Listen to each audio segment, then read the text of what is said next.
Citrus screening originated in China.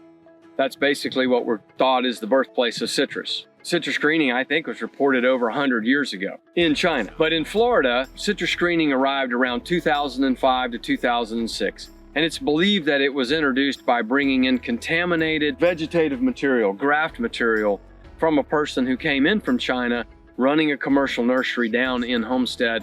They grafted it into the trees, and then the disease unfortunately spread from there.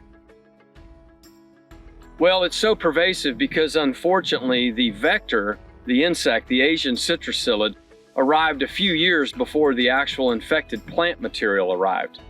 And the Asian citrus psyllid is very effective at feeding on the leaves and the phloem of the tree, the vascular system, if you will, picking up this pathogenic bacteria, which is actually inside the infected plant material.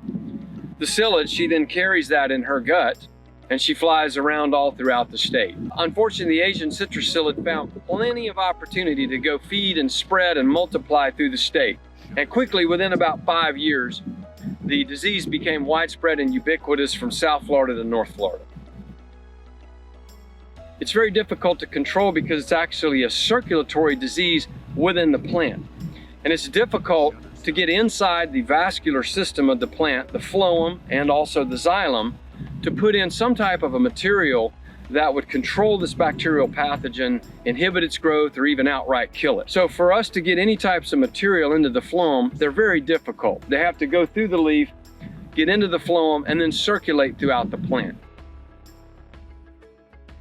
In organic citrus production, we actually have some really good tools to combat the greening disease. One of the first and most important tools, probably the best tool we're going to have, is improved genetics.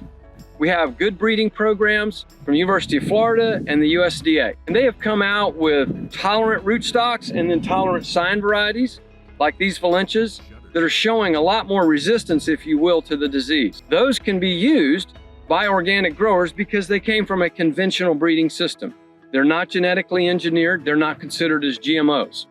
So as an organic citrus grower, I've got the best tool out there, which is these improved genetics. Now also, to control the vector, Asian citrus psyllid, I have two real good sets of tools. One, I have access to botanical oils such as neem oil and clove oil, which actually give us good control of the Asian citrus psyllid without harming our beneficial populations. Then second, we have access to beneficial wasps, Tamarixia. They're grown by the University of Florida. My dad receives these packages weekly, and he releases this biological control, beneficial Tamarixia wasp, out in our grove. So we've actually found that by combining the botanical oils, neem, clove, with these beneficial wasp releases, that we've been able to keep these populations down very low in our organic groves. We actually feel like we're close to a cure right now, in that with our improved tolerant genetics, with our biological control program, to an enhanced nutritional program, with a robust application program of micronutrients, particularly zinc, manganese, and boron, that these three tools together give us optimism that we can profitably produce citrus organically in the state of Florida. And in fact, in some of our test plots, we're doing that right now.